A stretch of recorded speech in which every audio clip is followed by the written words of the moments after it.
నమస్తే. TVL astrology topic ఛానల్కి స్వాగతం అండి. నా పేరు Vijayalakshmi, Vedic and KP astrologer.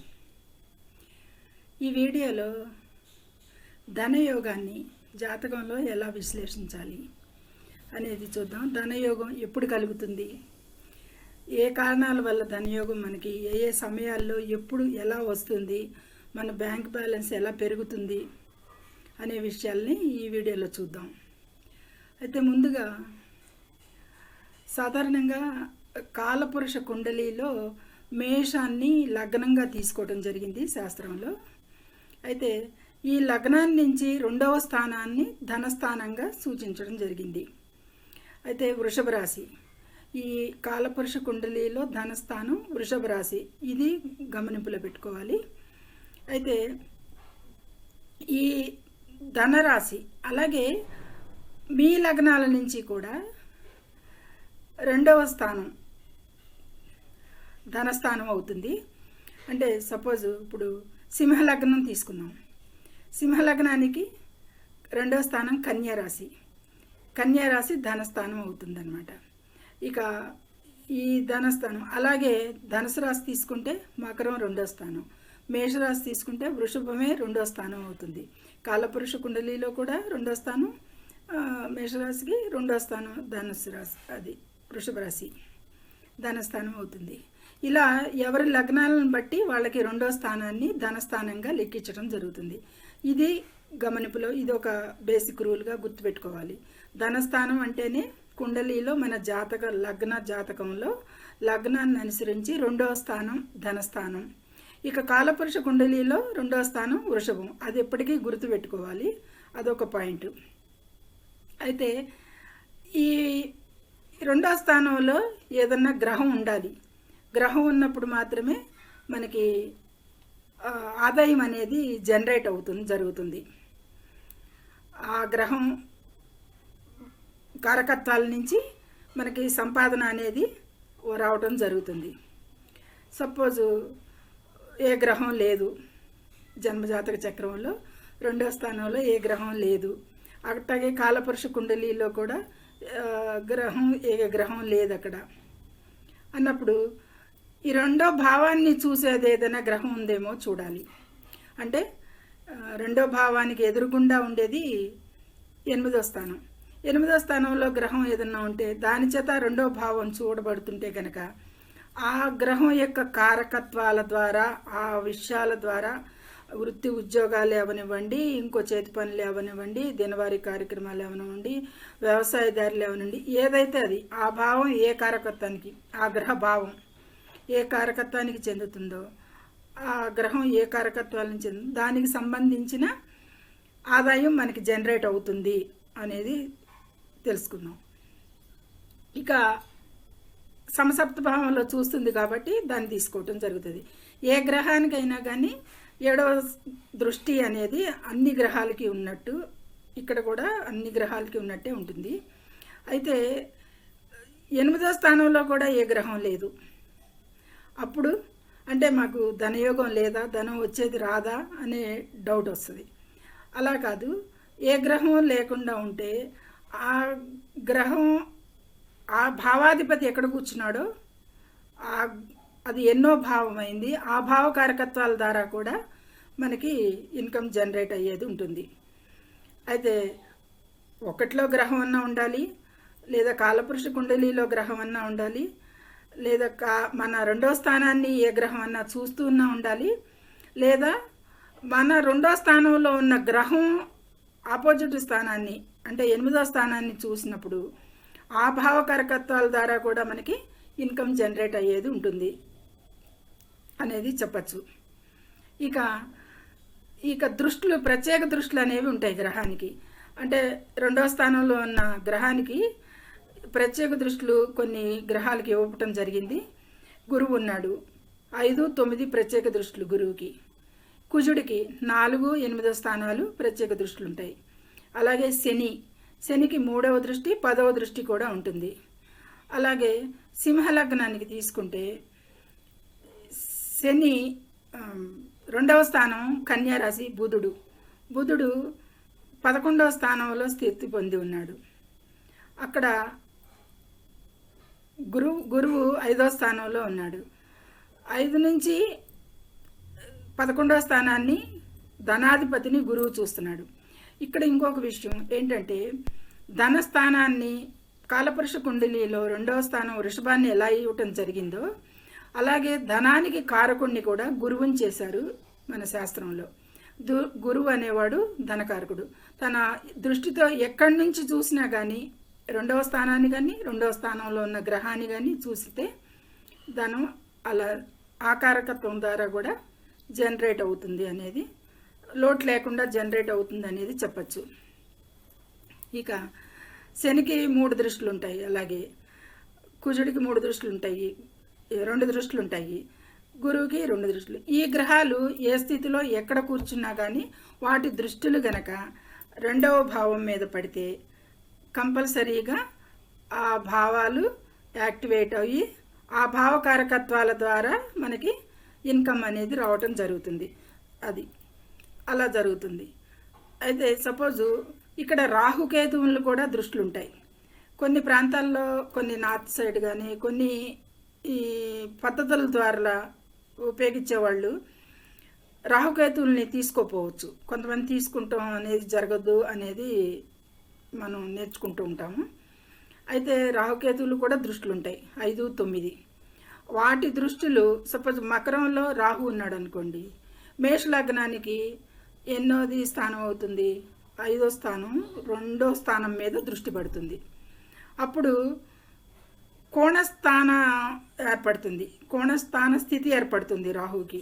అప్పుడు రాహు దృష్టి వలన కూడా అక్కడ రాహు కారకత్వాల ద్వారా కూడా అక్కడ ఇన్కమ్ జనరేట్ అవుతానికి యాక్టివేట్ అవుతుంది ధనస్థానం అనేది చెప్పచ్చు.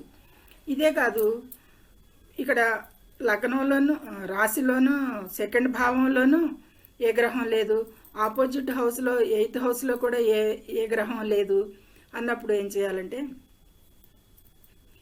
మన ధనస్థానం నుండి మన లగ్నం నుండి ధనస్థానం నుండి కాలపురుష కుండలిలో వృషభ రాశి ఎన్నో భావం అయిందో చూడాలి. ఆ భావానికి సంబంధించిన కారకత్వాలలో ఆ భావానికి సంబంధించిన కారకత్వాల విషయాలకి అప్పుడు జనరేట్ అవుతుంది జరుగుతుంది. ఇదంతా బాగానే ఉందండి, అసలు ఎప్పుడు వస్తుంది, అలా జనరేట్ అవుతుంది, ఇలా జనరేట్ అవుతుంది, ఇప్పుడు జనరేట్ అవుతుంది, ఈ కారణాల వల్ల జనరేట్ అవుతుంది అంటారు. ఎప్పుడు ఎలా జనరేట్ అవుతుంది అంటే, ఆ భావకారకత్వాలలో ఏ గ్రహం అయితే ధనస్థానానికి లింక్ ఉంటుందో, ఇప్పుడు చెప్పిన 3 విషయాల్లోనూ కూడా ఆ టైంలో ఆ గ్రహం యొక్క దశ అంతర్దశలు జరిగినప్పుడు ఖచ్చితంగా ఇన్కమ్ అనేది, సోర్స్ ఆఫ్ ఇన్కమ్ అనేది జనరేట్ అవుతుంది, మన బ్యాంక్ బ్యాలెన్స్లో పడుతుంది. అది నో డౌట్ దానికి. ఇక ఈ 3 విధాలుగా ఇంకొకటి, మన 2nd స్థానాధిపతి ధనస్థానాధిపతి ఎక్కడ కూర్చున్నాడో కూడా చూడాలి. ఏ భావంలో కూర్చున్నాడు, ఆ భావ కారకత్వాల ద్వారా కూడా మనకి ఇన్కమ్ వస్తుంది, సోర్స్ ఆఫ్ ఇన్కమ్. ఒక్కొక్కరికి ఒక్కొక్క లగ్నంలో 1 కన్నా మించి ఎక్కువ గ్రహాలు ఉండొచ్చు, ఉంటాయి కూడాను. అలాంటప్పుడు మనకి ఏ గ్రహం ద్వారా మనకి ఏ కారకత్వం ద్వారా మనకు వస్తుంది ఇన్కమ్ అనేది చెప్పాలి. అంటే సపోజు గురువే ఉన్నాడు, గురువు 2లో ఉన్నాడు, గురువు కారకత్వాల ద్వారా చెప్పాలి అంటే కనుక గురు లగ్నాలు మన లగ్నానికి డిగ్రీలకి దగ్గరగా గురు డిగ్రీలు మన లగ్నానికి దగ్గరగా ఉన్న డిగ్రీల్లో ఉన్న, అంటే సపోజు 15 డిగ్రీల్లో గురువు స్థితి పొంది ఉన్నాడు అనుకోండి, ఆ 15కి ఇటు బ్యాక్ సైడ్ 3 డిగ్రీలు లేదా అప్పర్ సైడ్ 3 డిగ్రీలు, ఇటు 12 డిగ్రీల దగ్గర కానీ అటు 17 డిగ్రీల దగ్గర కానీ, ఇటు 3 అటు 3, అంటే క్లోజ్ ఇది ఆస్పెక్ట్లో డిగ్రీలు లగ్నానికి దగ్గరగా ఉన్నప్పుడు ఏమవుతుందంటే, అప్పుడు ఆ గ్రహం ముందు యాక్టివేట్ అయ్యి ఆ దశలు జరుగుతుంటే కనుక ఖచ్చితంగా 100% అక్కడ ధన సంపాదన అనేది జనరేట్ అవుతుంది. అలాగే అసెండింగ్ ఆర్డర్లో అంటే తర్వాత ఏ భావం ఏ గ్రహం ఉంది, ఎన్ని డిగ్రీల్లో ఉంది, ఆ తర్వాత ఇంకో ఎన్ని డిగ్రీ, అలా 4 గ్రహాలు ఉన్నా కూడా అది ఇవన్నీ ఉన్నాయండి, దశలు ఉన్నాయి, అన్ని దశలు వెళ్ళిపోయినాయి, మాకు ఇంకా ఇన్కమ్ జనరేట్ కావట్లేదు అంటే కనుక ఈ సెకండ్ భావాధిపతి ఎవరితో కూర్చున్నాడు, ఎవరితో లింక్ పెట్టుకున్నాడు, ఏ భావాధిపతితో జాయింట్లో యుతిలో ఉన్నాడు అనేది కూడా చూడాలి. సపోజ్ సింహలగ్నానికి సింహలగ్నం ఉంది, సింహలగ్నానికి ధనాధిపతి బుధుడు, బుధుడు 11లో మిథునంలో కూర్చున్నాడు.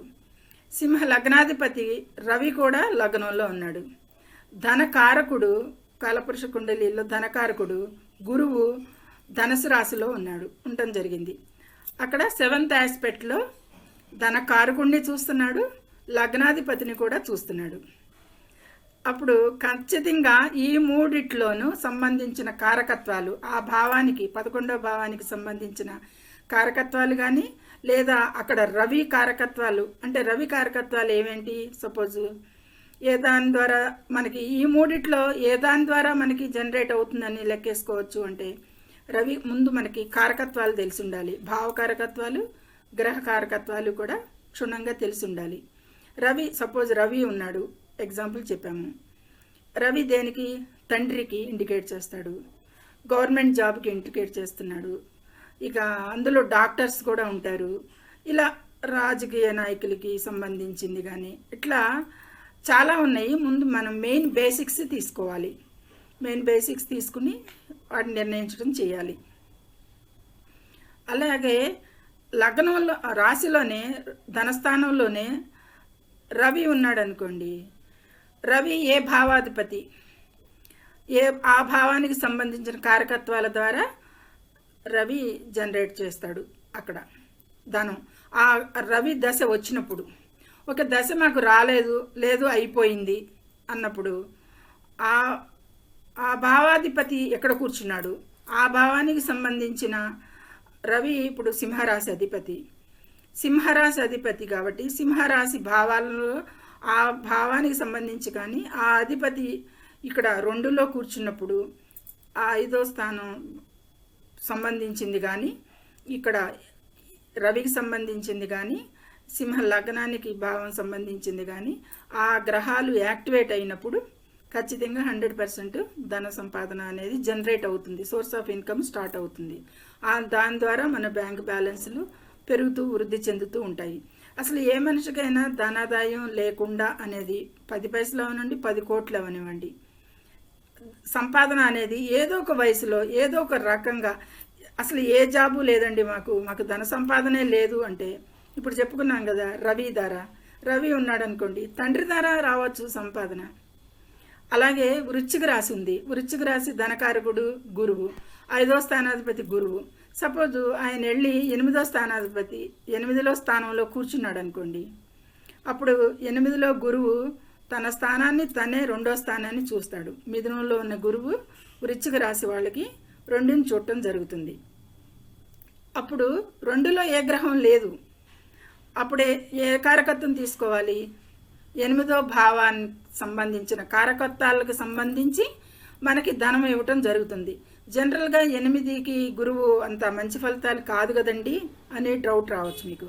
కానీ ఇక్కడ ఆ భావానికి సంబంధించిన కారకత్వాల ద్వారా మాత్రమే జనరేట్ అవుతుంది అనేది చెప్పచ్చు, అనేది ఉంటుంది ఖచ్చితంగా.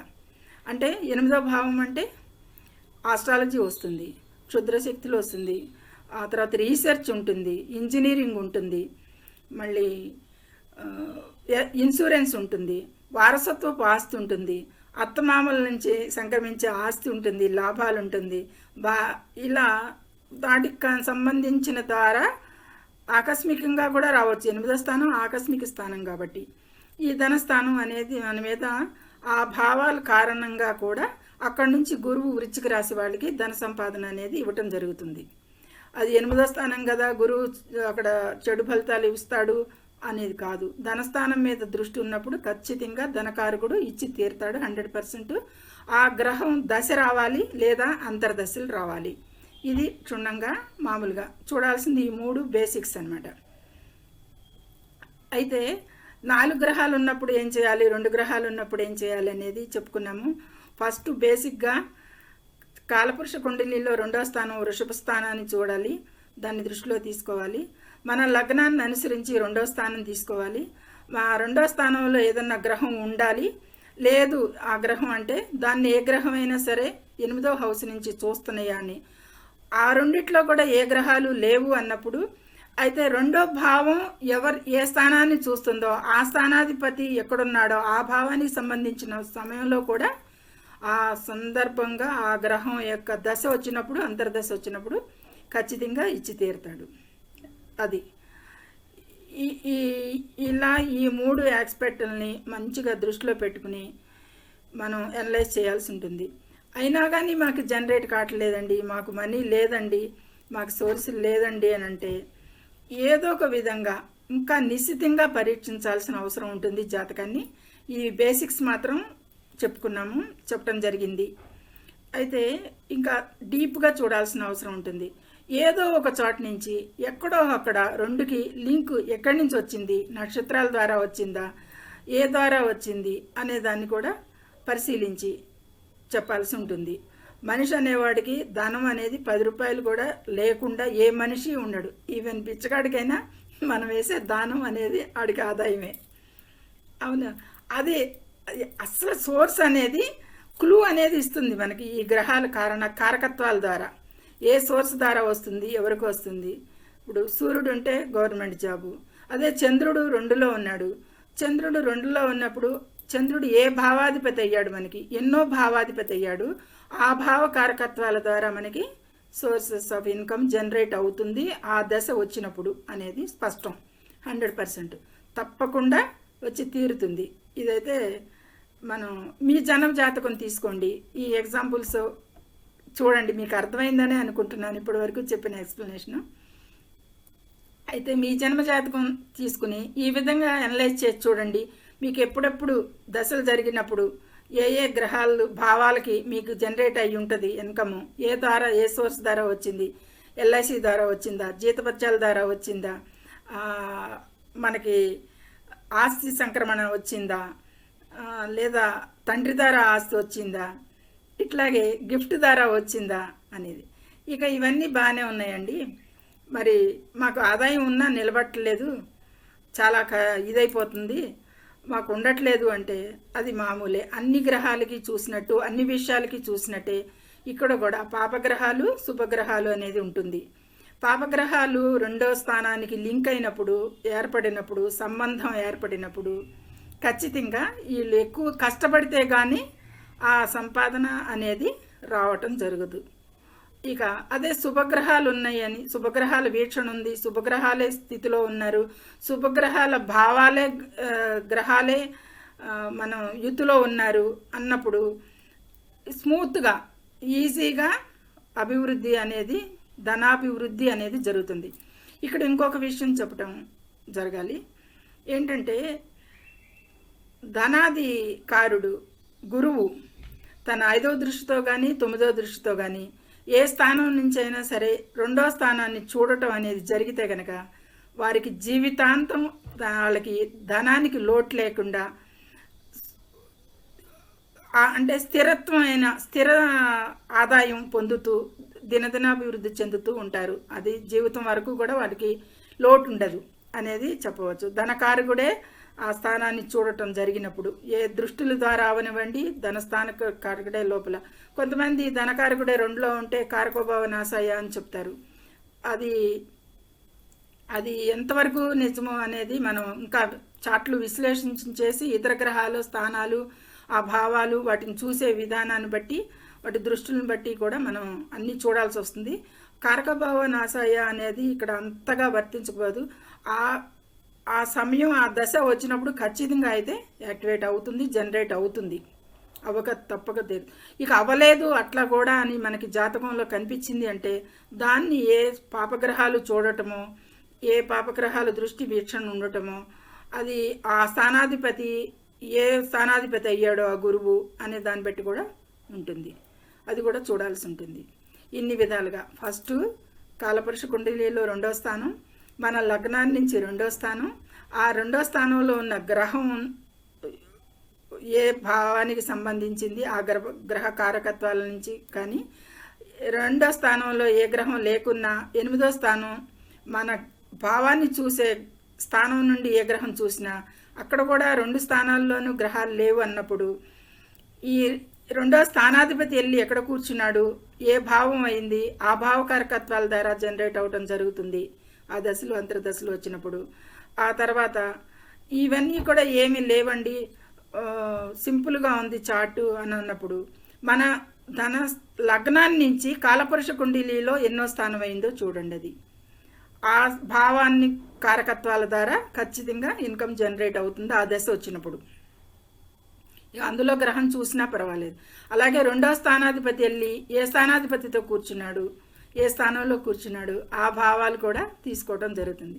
ఇలా ఇన్ని రకాలుగా ఈ విధంగా మాత్రమే అక్కడక్కడే అవే తిరుగుతూ చూడాల్సి ఉంటుంది ధనానికి సంబంధించి. ఇంతకన్నా వేరే మార్గం ధన ఆదాయం అనేది వేరే సోర్సులకి వేరే రూల్స్ లేవు అనేది చెప్పబడింది శాస్త్రంలో.